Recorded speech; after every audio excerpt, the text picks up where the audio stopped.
today is a 1986 G&L Skyhawk. So G&L is an interesting brand name because it stands for George and Leo. So who are they? George is a guy named George Kaufman, and Leo was a guy named Leo Fender. So in order to kind of get a background of where this thing all came from, you got to go back to the original story of the Fender company, right? So Clarence Leonidas Fender, who went by the name Leo, started the Fender company back in about 1948 or so. Was doing amplifier and radio repairs and that sort of thing, and started out, of course, building his own amplifiers, and then started out building lap steel guitars or pedal steel guitars, and then went to, of course, in 1950 became famous by doing the Fender Telecaster, right? Or first the Broadcaster, and then of course it became the Nocaster, then it became the Telecaster, and he had the Esquire in there. And in '54 he brought out the Stratocaster. But Leo Fender was a pretty amazing guy. He was never a musician. He only listened to musicians. So he let the musicians tell him what they wanted, and he would try to build it. Leo Fender was an engineer. So anyway, Leo Fender, of course, we all know the story of the Fender guitar and amplifier company. Became massive. In 1965, he sold it out to CBS and had a non-compete clause, of course. So eventually, Leo Fender went off on his own and started a company called Music Man. Started building amplifiers that he thought he could do better than what Fender was doing. So that worked for a while. He ended up selling the Music Man company to Ernie Ball, who was a guitar accessories maker at the time. So they became Ernie Ball Music Man and started making amplifiers. And actually, they dumped the amplifier line and started making some really, really good quality guitars. And I'll talk more about those in a future episode here. So the after he developed Music Man and sold that off, I think Leo was looking for something to do. He was kind of bored sitting around at home, and one of his old partners from the Fender days, a guy named George Kaufman, came up and said, "Why don't we start another company? Let's make some guitars." The stuff Fender was putting out back in the '70s was not all that great, and I think George and Leo thought that they could do better. So they did. They started the G&L company, George and Leo, and started making guitars. And in Leo's estimation, these were the guitars that Fender should have been making. These were they were making very, very high quality, not high volume, but very high quality short run guitars. And they were basically takeoffs of the original Fender designs, but were of a much better quality than Fender was producing at that time. So this one, the Skyhawk, was this particular one came out in 1986. Now this one is a little different. I mean, this kind of takes the Fender designs, the original Stratocaster designs, and advances them and really brings them up to a new level. So there's lots of little subtleties that are just a little different than a Stratocaster.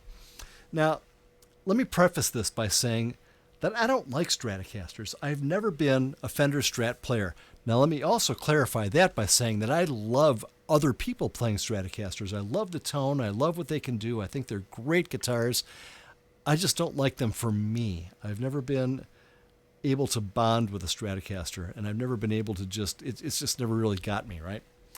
But here I was in about, 1999 or so, and I was making this album, and one of the songs on the album it needed a Strat sound. It needed the Fender Stratocaster tone.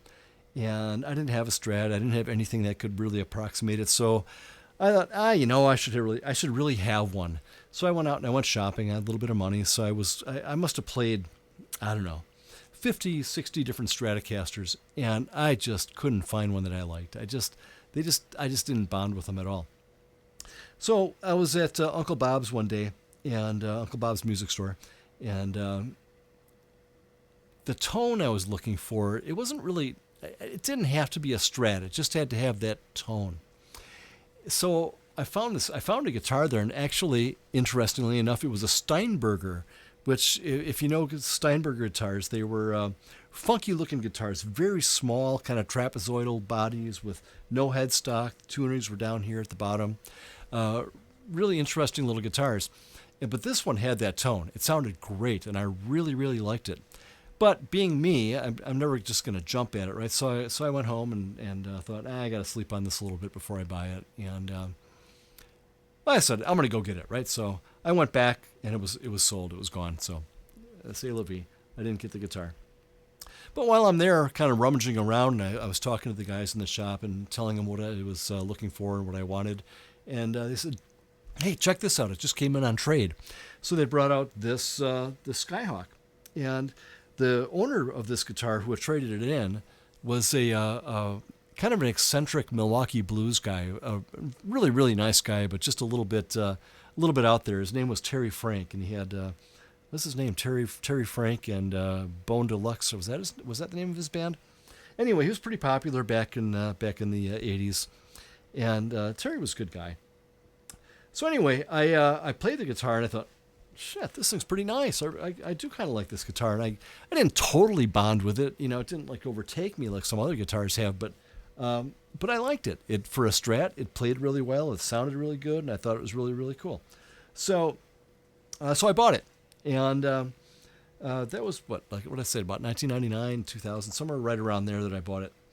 And I made the recording, and of course, the song that I really needed this guitar for ended up not working out. Ended up on the cutting room floor, you know. So never used it. So I did play this guitar a bunch of times. I used it as a backup, and played it at a bunch of different gigs and things like that. And it really is. I mean, as Strats go, it's a really nice guitar. So I think that if you're a Strat fan and really like Strats, this is probably a killer guitar. Now, let's talk about what's a little different between this guitar and a standard Fender Stratocaster. The original Fender Strats had a 3-way pickup selector, even though it had 3 pickups. This one has a 5-way, which is, later Fender Strats had the 5-way, so this one's got the 5-way switch on it. The pickups themselves are quite different. Leo Fender called them MFDs, and I can't for the life of me remember what the MFD pickup stands for. Magnetic Field Design, that was it, Magnetic Field Design pickups. So what they kind of do is they take the magnetic field that the pickups generate. Now, pickups are basically a magnet with a bunch of wire wrapped around it, right? I mean, that's the bottom line of what they are. Now, with that, there's a million different variances that you can build into that. What gauge wire? How is it wrapped? How many winds? How is it wind? Is it scatter wound? Is it wound precisely? What is it? Is it a ceramic magnet? Is it aluminum, nickel, cobalt? What kind of what kind of magnet? I mean, all these things come into play, and they change the tone and the sound of the pickups pretty dramatically. Now, these MFDs. Now, from what I understand, the way that they were designed was to bring the magnetic field higher up in the pickup than a standard Fender single coil pickup. So the standard pickups are fairly low. The magnetic field is fairly low. On these, it's pretty high. So it's a little bit of a different feel. Now the tone, I think, is at least as good. It's at the very very least, it's very similar to what the standard Fenders are, but it's a little more. I don't know, how would you call it, hi-fi, if you will. There's a little bit more to it than you'd get out of a standard Strat. So, what else is the bridge? Now Leo Fender redesigned the bridge, the tremolo, or he called it a tremolo, which of course was wrong. Tremolo is a variation in volume, where vibrato is a variation in pitch.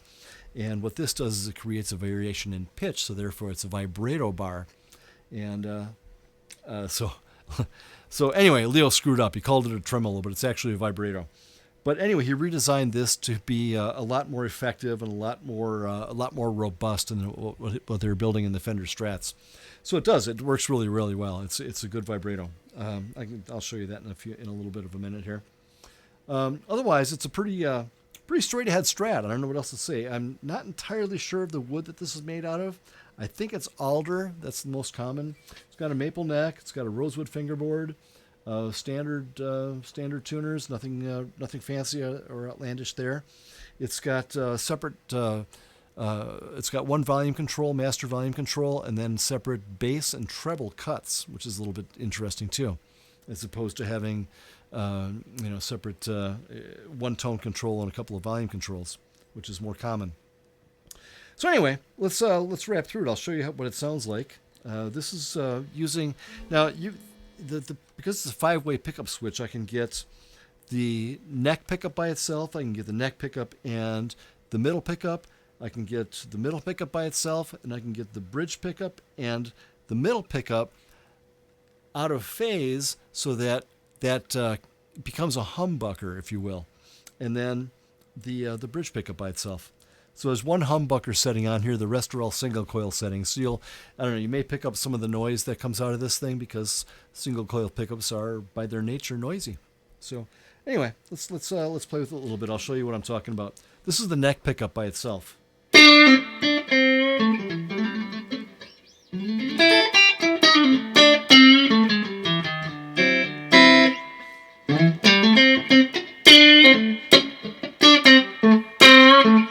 So you can see it's got that really nice little Stratocaster snap to it.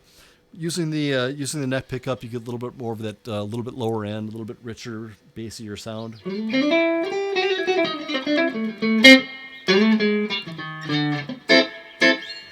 Now, if I go to the split between these two, you get a little bit brighter sound, a little bit thinner actually.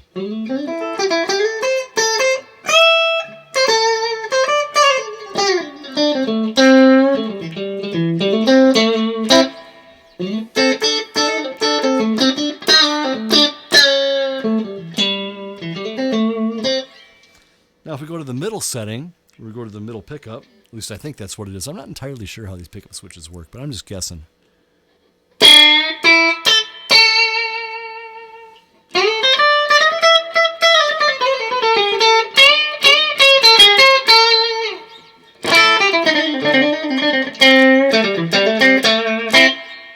So you get that little bit brighter Strat sound, right? Now, if you want the cluck, and I'm a big Robert Cray fan. I love his sound. I love the way he plays, and he's got that real clucky sound, right? So you go back to this setting, which is the number 2 setting on the switch.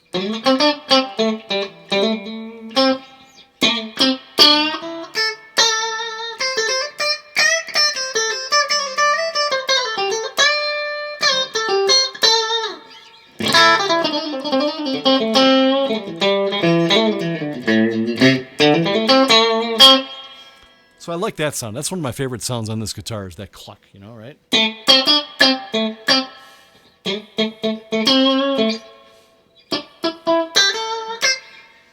Now if we go back to the first position, which is the bridge pickup only, now here's where you get that really bright sound out of the guitar.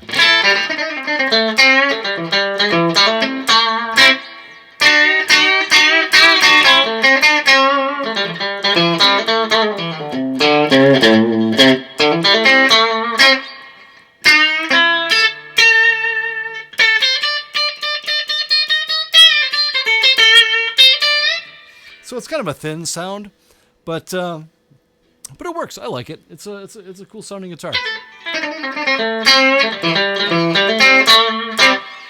So this is my token Strat, right? Even though it's not a Fender Strat, it's a G&L Strat. So perhaps you might consider this more of a Fender than an actual Fender, right? Because this was actually produced in 1986 when Leo Fender was actively involved in running the company, and designed this guitar. And it even has his little signature on it, even though it's fake, right? But it's a 1986 G&L Skyhawk. I like it. It's a great playing Strat, and if you're really into Strats, you should look them up. So that's all I got. Thank you very much for watching and listening, and I hope you learned something, and hope it was at least a little bit interesting, if not entertaining. So thank you very much, and have a great night. Bye.